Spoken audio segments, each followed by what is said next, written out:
Good morning. I hope your day is going well. I hope you have a great weekend.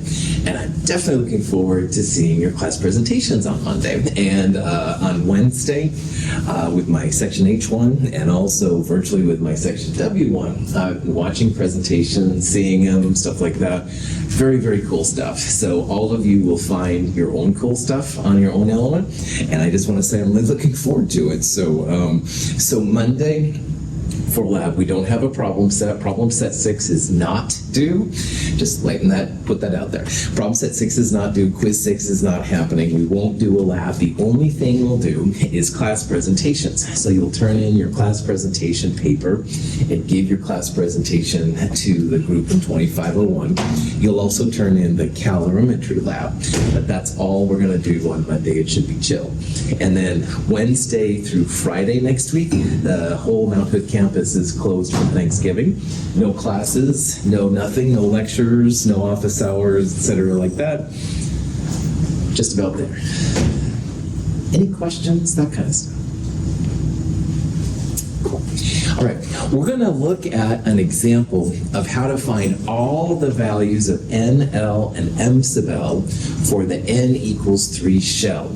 And so far, we talked about how Bohr was the first one to realize that electrons around atoms were more like waves, and there were these shells. And so, again, Rin, you're right here, so you'll be my example.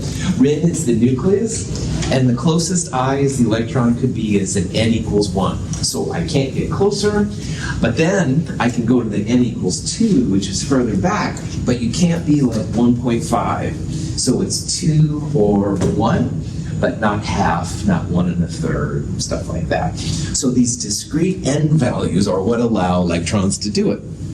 Now, Schrodinger and his people went a little bit further, and they saw not only were there these shells, but there were also subshells, which are L, and orbitals, which are M sub L.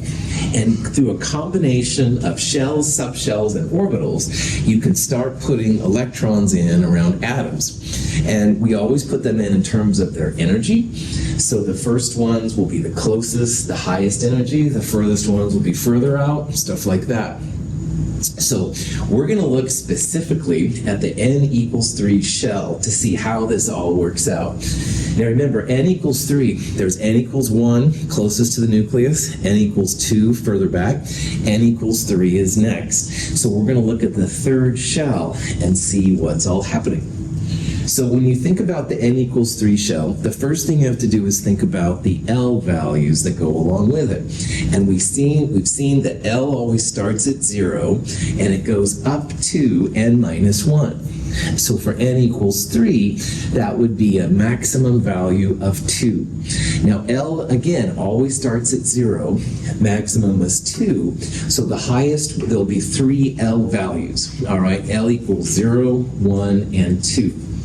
So again, L depends on n. Whatever value you have of n, L can be no bigger than n minus 1.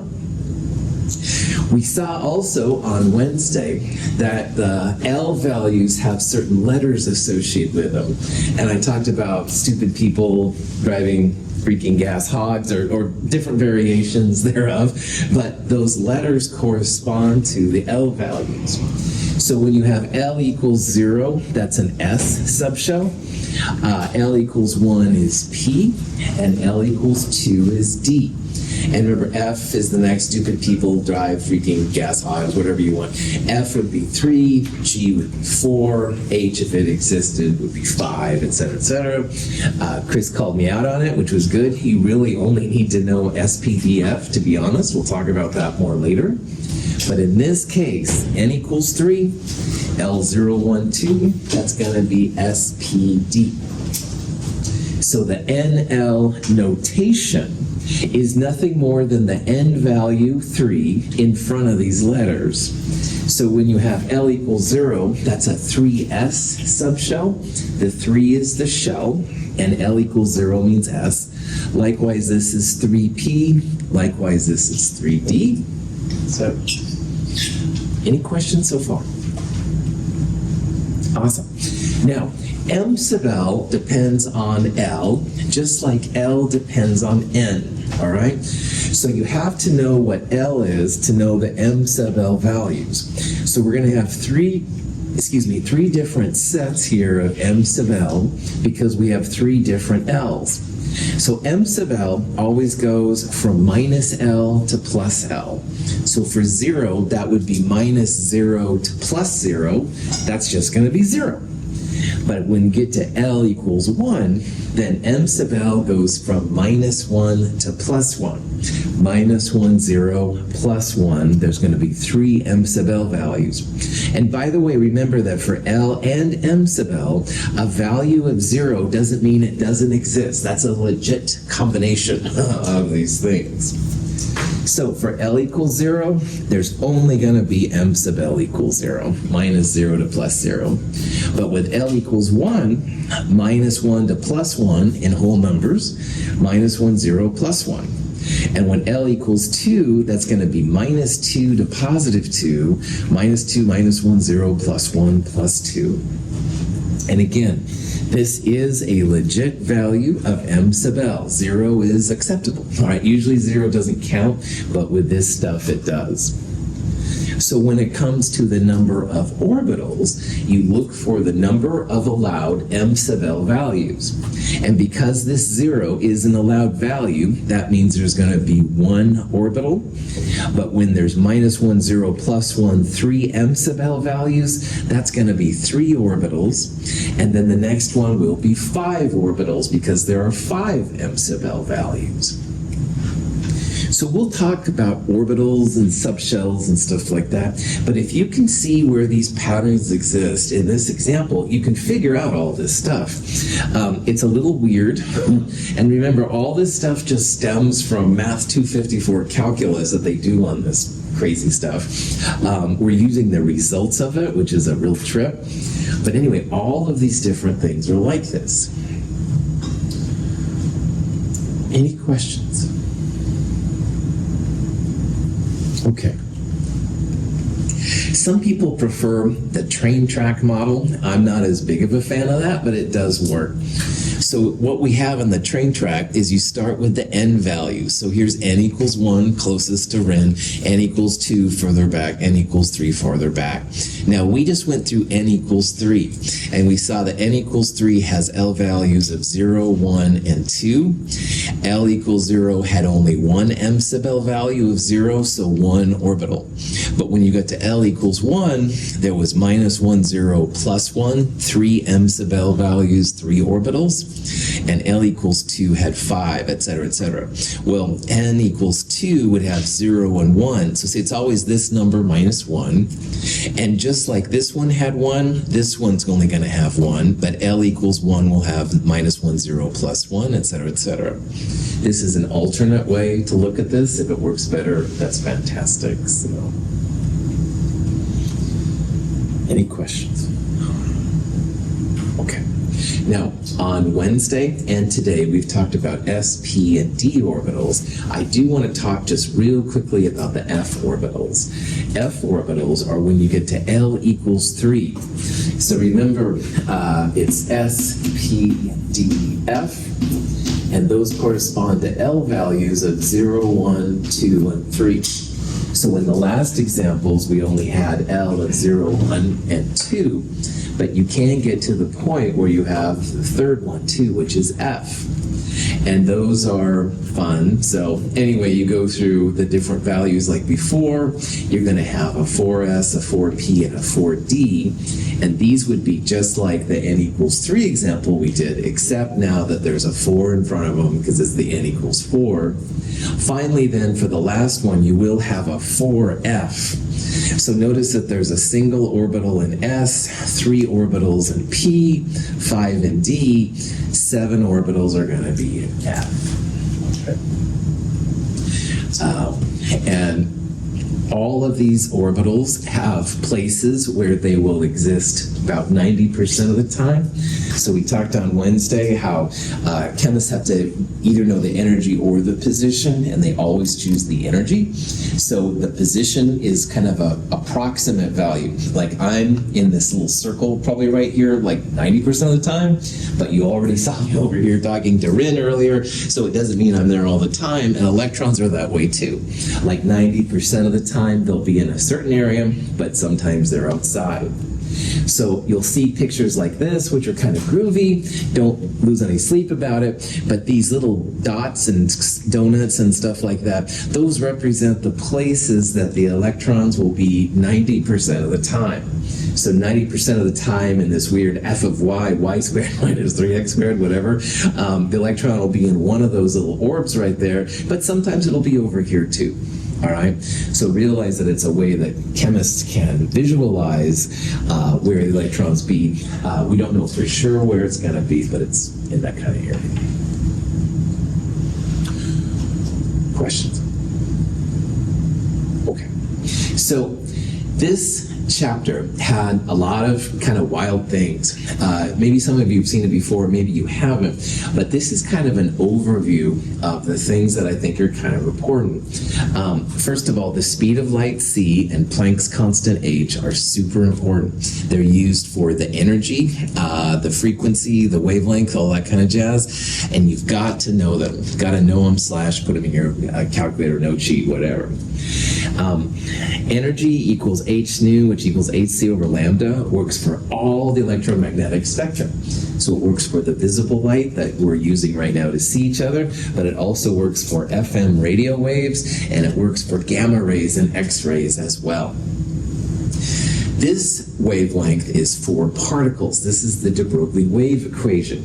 And particles aren't supposed to travel at the speed of light. So V here is a velocity. This is the frequency. It's kind of like a velocity, but the velocity is for particles and frequency is for the photons of the EM spectrum. And this is what allowed people to realize that electrons could be like waves, and you can draw those weird orbitals because they're all just acting like waves, stuff like that.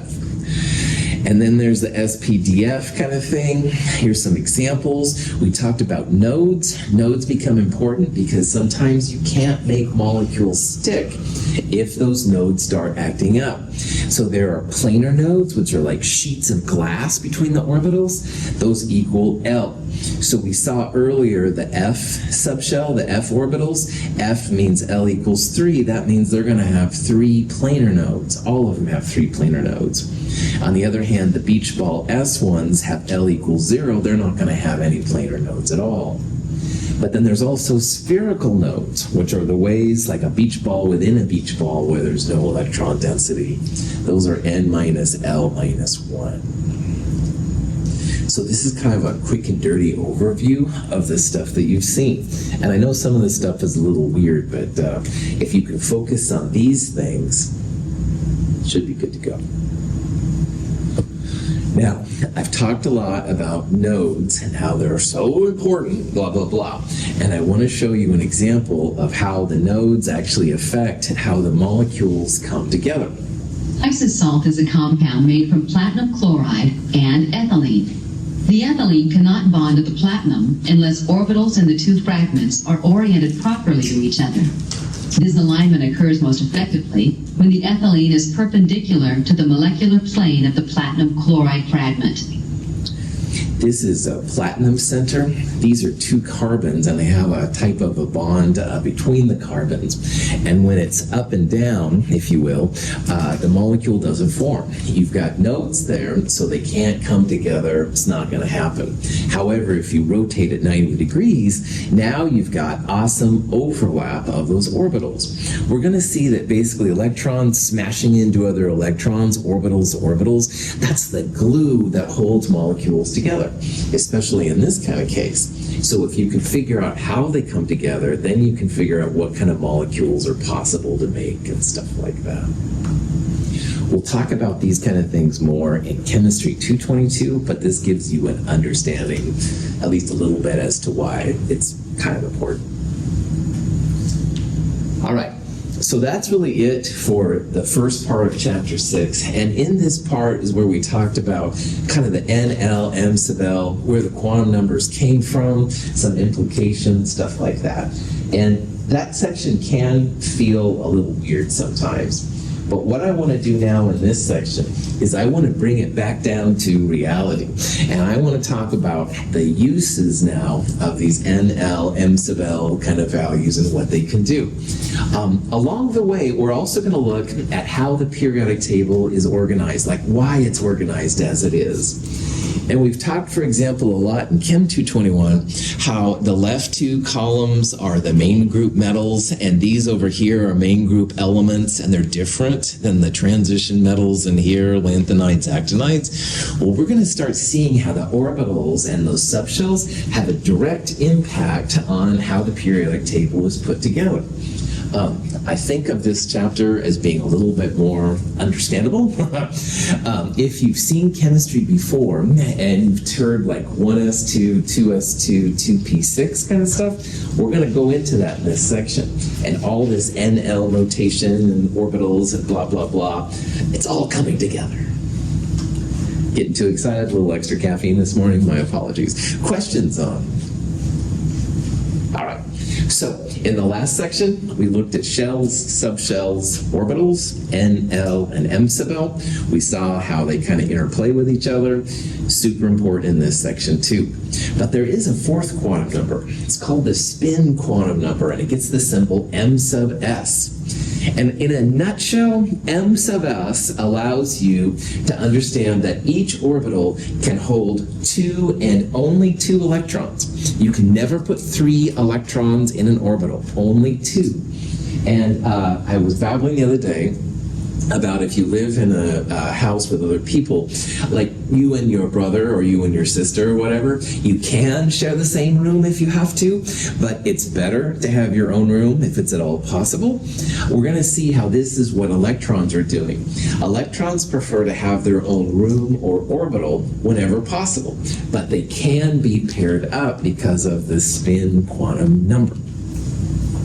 Now, the spin quantum number didn't pop out initially when Schrodinger did all his Math 254 stuff. So this guy, Dirac, calculus was the Dirac delta function. But anyway, Dirac actually took Einstein's relativity and applied it to quantum mechanics, which is like more fun with math than certainly we need in Chem 221. It's all stuff you can do, but it is more exciting. And along the way then, the spin quantum number came out naturally. So it's an amazing feat, once again, that scientists and human beings were able to figure out, but this is just now like an extension to the quantum numbers. I hear you.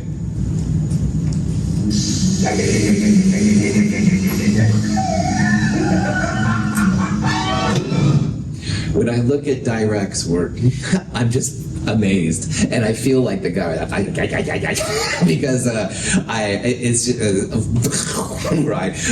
I've done some good math, but this stuff was really impressive. So remember that in this class we're just looking at the results of it, and it does work amazingly well, which is really, really cool. This is from that horrible House of a Thousand Corpses movie, which I can't show anything more in this G-rated class. But anyway, I just wanted to share with you that this stuff is weird. It's a homage to how powerful human beings can be when they want to solve for something. Let's see what it's all about. Any spinning electric charge creates a magnetic field. Spinning electrons produce magnetic fields with an identifiable magnetic polar orientation, so-called north or south. The polar orientation of a given electron is determined by the direction of its spin. The spin quantum number you can derive from math, and math people say, oh yeah, well it's just natural, you cosine, antiderivative, whatever, blah blah blah. It doesn't mean anything to me. So here's the practical interpretation of spin. When an electron is spinning, which they spin all the time, and there's an external magnet next to it, that spin can be with the magnet or it can be against the magnet. And being with the magnet is a little bit lower energy energy than being against the magnet. So mathematically, m sub s is going to be either positive 1/2, which is with the external magnetic field, or negative 1/2 when it's against the field. Positive 1/2, a little lower energy than negative 1/2. That's what this leads to when you interpret electron spin. And the magnetism comes out from the spin quantum number 2, which is a really, really cool thing. So when we talk about positive and negative 1/2, all electrons are spinning, unless you get down maybe to 0 Kelvin, all right? But we're not there. So if they're spinning, they're either going to be with external fields or against. The positive 1/2, a little bit lower energy than the negative 1/2. That's kind of what this all means. So these little arrows right here represent electrons which are either with the field. So you can think about the red ones, up ones, as being with the field, positive 1/2. And the blue ones would be against the field, negative 1/2. Now, most of the things that we use in our day-to-day life have just as many up electrons as they have down electrons. And those kind of substances are referred to as diamagnetic. Diamagnetic systems are not magnetic. You can't put a magnet next to them and they start to, attract or repulse or something like that. They're not that way. So if you look around us, our clothes, most of the stuff in our cell phones, remote controls like mine right here, all diamagnetic. All right, there are no magnetic fields. However, it is possible to have more spins than no spins. Like you end up with an overall net positive or net negative kind of a piece to it. So paramagnetic systems will be attracted or repulsed by magnets, all right? And if you've ever been to like OMSI or whatever, or played with magnets, they're kind of fun. They can just kind of snap together, or they're kind of hard to pull apart. If you reverse them, then they kind of repel from each other. Well, paramagnetic things are the things that will allow you to do that, all right? And it just means you've got more spin ups than spin downs, or more spin downs than spin ups. You've got an odd number of magnetic spin quantum numbers kind of acting out. Now, if you go to OMSI and you play with their cool magnets, they're using what's called a ferromagnetic substance. And ferromagnetic substances are just permanent magnets, the ones that you hear about. They'll attract paper clips and different kind of things. The type of magnets that we're going to talk about here in chemistry, most of the time are not ferromagnetic, all right? Like you can make them have a little bit of magnetism, but then you take that permanent magnet away and they're gone. Iron, nickel, I think it is, and a couple other of the metals can be made into a permanent magnet if you do it correctly. But again, we're going to talk about a lot of paramagnetic things. They don't have a hard magnet like this, all right? But if they're next to a magnet, then they'll start interacting and jazz like that. Okay. Whoops. Different materials have different magnetic properties. Liquid nitrogen is diamagnetic and is not attracted to the magnet. Liquid oxygen is paramagnetic. Paramagnetic substances in the liquid or solid state are generally attracted to magnetic fields. Liquid oxygen is held by the magnetic field. Now here's the wild part about magnetic stuff. Liquid nitrogen, we're going to see, is a diamagnetic substance. It has just as many up as down electrons. You put it through a permanent magnet, this isn't a big electromagnet kind of thing, it just goes on through, kind of like water, all right? Like there's no interaction. But we're going to see later that liquid oxygen is paramagnetic. So in this video, the liquid oxygen was actually hanging out between the two magnet heads. It is paramagnetic, so it's got the attraction. It's got that spin up, spin down kind of thing. So these paramagnetic substances have a reactivity that diamagnetic systems do not. And that's why they're so important to chemists, because they will react differently when placed around permanent magnets like this one, or even things that are susceptible to magnetism.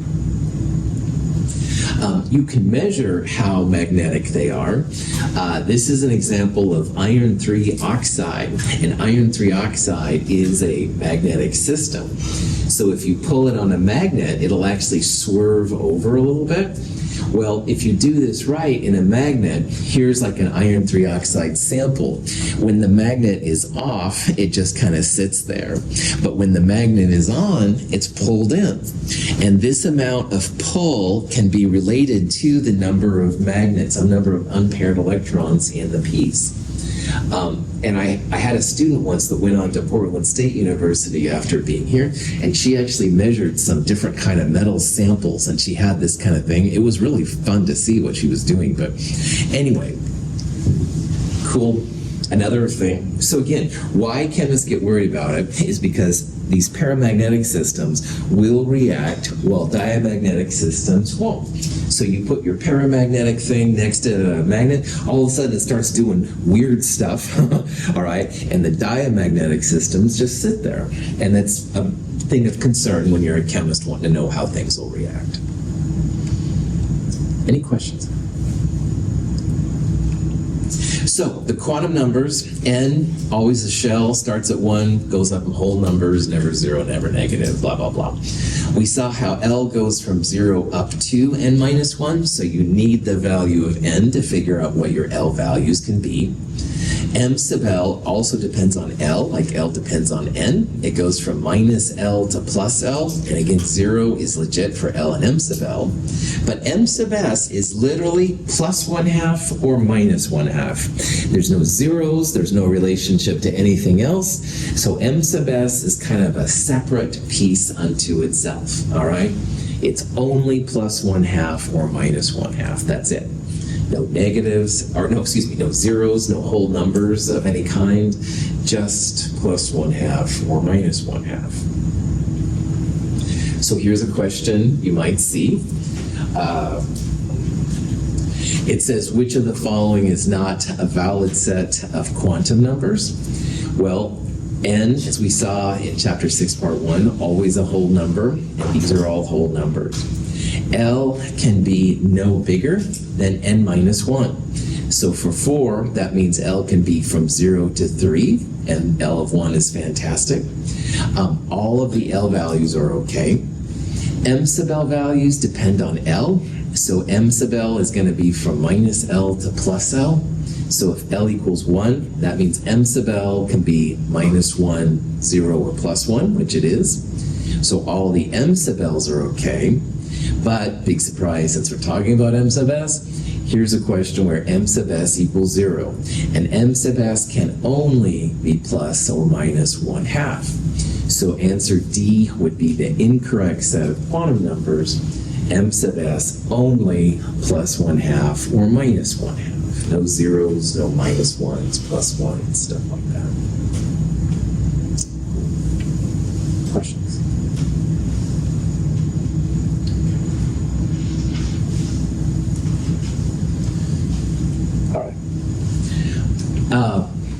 So this leads us into the Pauli exclusion principle. And Pauli was another scientist in this time that just did amazing things. After they had all these quantum numbers, they needed to start figuring out like addresses for electrons. And in order to do that, Pauli realized that no 2 electrons in the same atom can have the same set of 4 quantum numbers, all right? So let's say that I wanted to have a party, and I say, oh yeah, Rin and Jenna, you can come, but Lucas, I'm sorry, you can't come. And I want to send invitations to Rin and Jen, but for whatever reason, and Lucas, I would absolutely invite you to any party I ever have, just for the record, but I don't want to send an invitation to Lucas and make him feel bad. Well, if I have their addresses, I could send them a letter, and if I know Lucas's address, I can say, okay, I won't. And again, Lucas, I would absolutely include you. Well, electrons, sometimes you want one electron electron to react, but not the other electron to react. So if you have that electron's address, which can be done with NL, M sub L, and M sub S values, then you can invite that electron or those electrons and leave the other ones alone. All right? So think about the 4 quantum numbers as like an address for each electron. But Pauli's exclusion principle says that each electron has to have its own set of quantum numbers. So this is actually a pretty profound thing that helps out scientists when they want certain electrons to react, but not all of the electrons. Now, quick review. Hydrogen, number 1. What does that number 1 represent? Atomic number, I'll buy that, you bet. Atomic number is the number of protons, all right? So if we have neutral hydrogen, how many electrons will it have? Electrons? Yeah. 1. 1, that's right. Protons are positive, electrons are negative. 1 to 1 gives it neutral. So 1 electron in hydrogen, 2 electrons in helium, 3 electrons in lithium, etc., etc. So let's start putting electrons in orbitals to try and figure out what those different addresses are going to be. Now, when n equals 1, we saw that L goes from 0 to n minus 1. 1 minus 1 is 0, so the only L value allowed is 0. And M sub L minus L to positive L minus 0 to positive 0, only one piece. So what this says is that in the n equals 1 shell, we have one subshell, L equals 0, and that subshell has one allowed M sub L value, one orbital. So what this means is if there's one orbital in the one subshell in n equals 1 shell, you can put 2 electrons. We only have n equals 1, L equals 0, M sub L equals 0, but M sub S can be both positive 1 and negative 1. So the first electron, let's put it in n equals 1, L equals 0, M sub L equals 0, M sub S equals plus 1/2. And that's its 4 set of quantum numbers. That's the address of the first electron. But the second electron can also go in that orbital. N equals 1, L equals 0, M sub L equals 0, M sub S equals minus 1/2. So what you're seeing here then is that you can put 2 electrons in that single 1s orbital. Here's another example. When n equals 2, L values go from 0 up to n minus 1. So that means there's both 0 and 1 orbitals. Now over here on the right, I've listed 2s for the 2 L equals 0 electrons. And if you count here, 1, 2, 3, 4, 5, 6, there's 6 2p electrons. When L equals 1, we saw the M sub L earlier, minus 1, 0, plus 1, 3 orbitals. Notice here how the M sub L values, here's minus 1, here's the 0, here's the plus 1. We saw on the train track that L equals 1 when 1, 2, 3 kind of split into 3. Those are the 3 M sub L values. And each of those M sub L values gets 2 M sub S values. So what that means, in n equals 2, you're going to have 2 electrons in the 2s orbitals and 6 electrons possible in the 2p orbitals. And here's all of their quantum numbers. And again, the important part here is that each of these, the 2 in the 1s, the 2 in the 2s, the 6 in the 2p, all have different quantum numbers. So we can only ask this electron to our party, and we can leave this electron at home and not make it feel good, not feel bad. Trough hat off. If everything I just said was gobbledygook, let's look at the periodic table. Notice how there are 2 columns. If you put helium over here for this example, there's 2 columns right there. Guess what? That's the 1s and 2s electrons. So hydrogen with 1 electron, that's its address right there. And helium right next door, a little higher energy, but same idea, that's its electron. Now lithium and beryllium, they have 2 more electrons. Lithium is here, beryllium's last electron is right there. We are literally building the periodic table. These 2 columns on the left are called the S block because that's literally what we're filling in. And likewise on the right, boron, 1, 2, 3, 4, 5, 6 at neon, those are the 2p electrons. So the periodic table on the left and the right, the left ones are 2s. Here's the 1s, here's the 2s. 3s will be under that, sodium, magnesium, it's 4s, and blah, blah, blah. On the right-hand side, boron through neon, those are the p block elements. So now, hopefully, you can begin to see why there's these columns on the left and the right. The S block on the far left, those 2 columns. The P block on the far right, those 6 columns right there. It's all coming together. Questions? Okay. N equals 3. L values go from 0 to n minus 1, 0 to 2, so that means 0, 1, 2. This was the example we started with at the beginning of class today.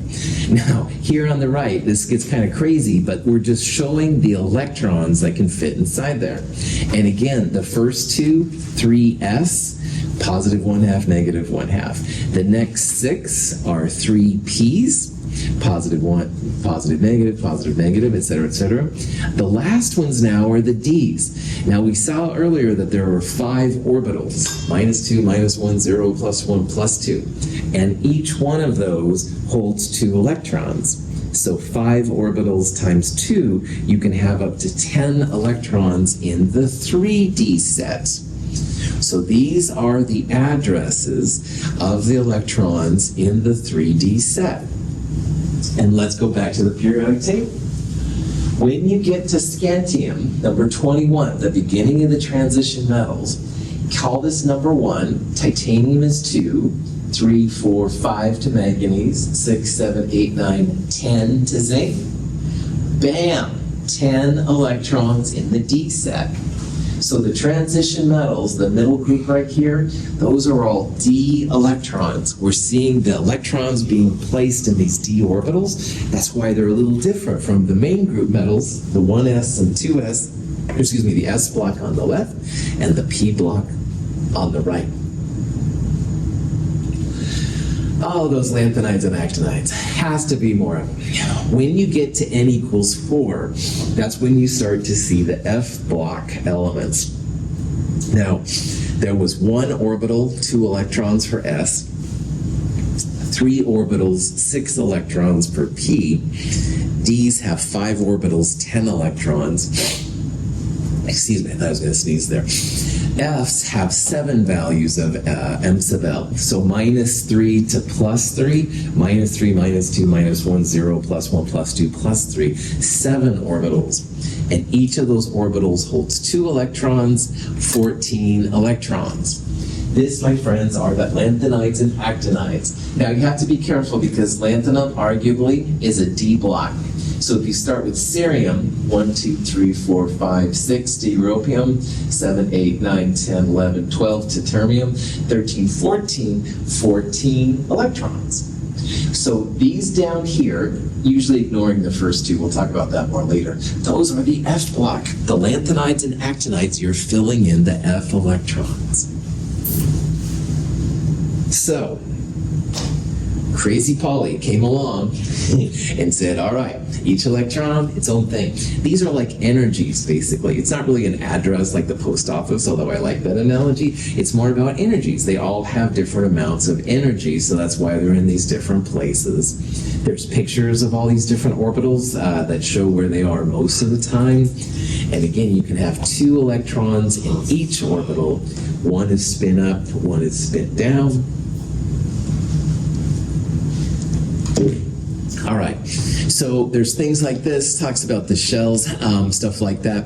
But here's the thing, number of orbitals times 2 equals the number of electrons. So if there's 1 orbital times 2, 2 electrons. If there's 7 orbitals, like in the F block, 7 times 2, 14. All right? So this is how they do it. So you can see there's a lot of patterns kind of being built up here in this kind of stuff. Now, also notice here that some of these have little stars by them. The G block and the H block have not been discovered yet. We are super, super close to the 5G set. Now, if we could do it as a chemist, I would be so excited. 5G would be like another row under the actinides. And I am so excited if we could just get there, but not quite there yet, so. All right, so this is literally why the periodic table looks as it is. All right, the S electrons are on the far left, the P's are on the far right, the D's are the middle transition metals, lanthanides and actinides at the bottom are basically F blocks. All right, so when you start assigning electrons to atoms, you always go from the lowest energy, the easiest ones to put in, to the highest energies, all right? And some of the shells only have so much room for so many electrons. These are physics cats. Anyway, notice there's like 2 cats here, 2 cats there, like 2 electrons per orbital. Anyway, getting too excited here. Now, Bohr saw that the energy of these crazy things was only really related by N, the N shell. But when Schrodinger and all his people did their work, they saw that it wasn't just about N, it's N and L. So what we're going to have to do here real fast is talk about what's called the N plus L rule. And this is how people assign electrons to 1s and then 2s and then 2p, stuff like that. So again, Bohr saw that the energy was just about N, but in the real world, energy is about N and L together. And if you literally take the N number and add it to the L value, you can use the N plus L rule to predict how electrons get placed around atoms. Now, here's a little thing that shows how it is. This part right here would be a Bohr energy level. And why I say that is N equals 1, the 1s is here. 2s and 2p for N equals 2 is right there. N equals 3, 3s, 3p, 3d right there. This is what Bohr predicted. But in reality, it's more than just N, which is what is shown right here. It's the N plus L. So we'll see here in a little bit how this works out. But what you want to do is you want to put the lower N in first and the higher N in next. Single electron atom, hydrogen. Subshell energies depend only on the subshell's principal quantum numbers. In a mini-electron atom, the presence of electrons in one subshell affects the energy of other subshells. Consequently, the subshells are not filled simply on the basis of the principal quantum number. Now, earlier, it showed 3s, 3p, and 3d all at the same energy, and above it was 4s, and 4p, and 4d, etc., etc. But when you apply N plus L, now all of a sudden 4s is there, and 3d is right there. So if this is weird, 4s and 3d, all right? Well, N equals 4 for 4, and for 3, that's N equals 3. Now, S, as we saw, had an L equals 0. And the D means L equals 2. So, the N plus L value is literally for 4S, it's going to be 4 plus 0, it's going to be 4. But for 3D, N plus L will be 3 plus 2, 5. So the reason that 3D is pushed down, or it's up, I guess, and 4s is pushed down, N plus L has a lower value for 4s than it does for 3D. 4 is less than 5. So that's why the 4s is filled in before 3D. And again, I literally just use the N value, the number, and the letter, the number that goes along with those letters, SPDF right here, 4s, 4 plus 0, 4 is less than 3d, 3 plus 2, 5. So when we put electrons in, you've got to use 4s, fill the 4s in first, and then the 3d after that. Any questions on that? Okay. So people have created different ways to figure out how the electrons get filled in around atoms. And one thing you literally can do is put 4s, 3d, blah, blah, blah. All right? I want to talk about one more here since we're talking about this. 4p has n equals 4, that's the number, and p means L equals 1. So n plus L would be 4 plus 1. It's going to be 5. So notice that 3D and 4P are both bigger n plus L's than 4S, so they'll go after. But when you have a tie, the lower n is filled in first and the higher n is after. So if you look, 3D is filled in before 4P, n equals 3 gets filled in lower n, then 4P, n equals 4. And when you figure it out, 5s is also n plus L equals 5. That gets filled in even after because, again, lower n to higher n if there's a tie.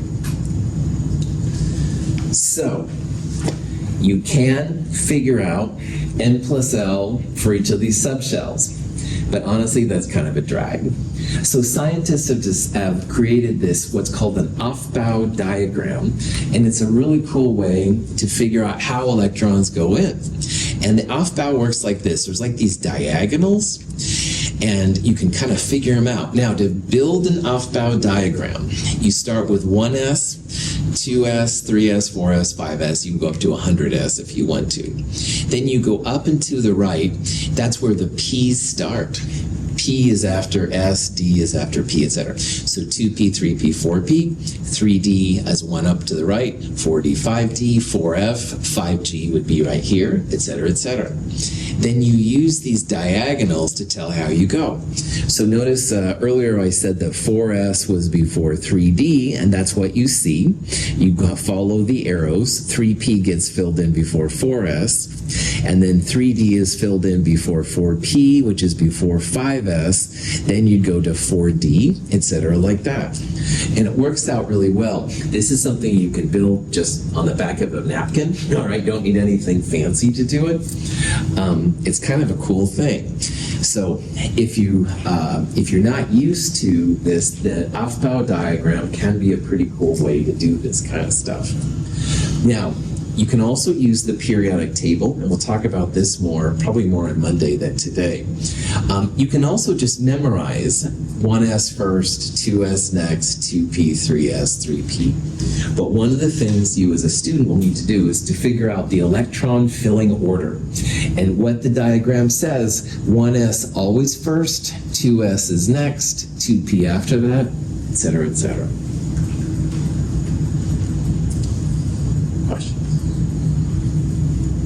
Okay, so a way that chemists represent the electrons that you may have seen before is through what's called spectroscopic notation or SPDF notation.